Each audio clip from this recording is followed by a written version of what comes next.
Select the appropriate DMC adsorber for your elution. Use DMC AEX for negatively charged molecules and DNA, DMC CEX for positively charged molecules, and DMC PRA for antibodies with an intact FC region. Remove the filter from its packaging.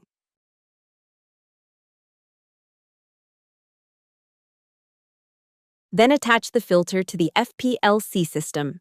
Select the appropriate running buffer for your setup. Details on the running buffers are available in the application database, the enclosed manual, or the video description. In this video, we are using our standard running buffer of 0.24 millimoles per liter PBS. When using a dry filter, set a flow rate of 5 to 10 milliliters per minute at a maximum pressure of 3 bar. Connect the hose inlet to the top of the dry filter.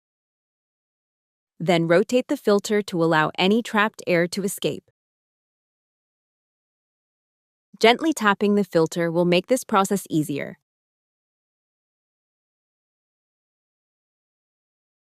Then connect the hose outlet to the bottom of the filter.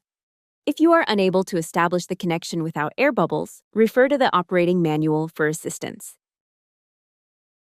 For drop-to-drop installation with a wet or previously used filter, manually fill it using a syringe.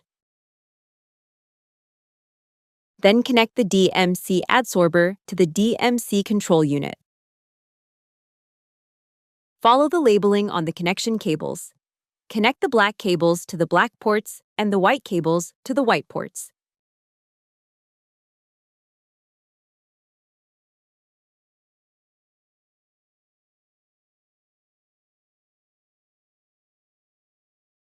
Then select the appropriate program on the DMC Control.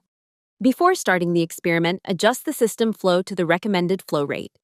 Also make sure to select the correct voltage for the filter in use. For the DMC AEX used here, the voltage is -2 volts. Load the DMC adsorber with a protein. For demonstration purposes, the liquid is colored blue. Start the experiment by pressing Start on the DMC Control. The applied voltage replaces the elution step used in conventional IEX filters with salt-based elution. For the DMC PRA, the voltage replaces acid elution.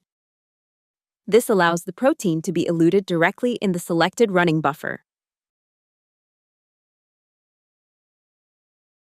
Please note that the stability of the protein in the highly diluted buffer should be checked, or the solution collected should be rebuffered to a higher concentration. For more information on the recommended settings, buffers, and steps, refer to the enclosed operating manual. To learn more about using the DMC Control, watch our tutorial video on the right.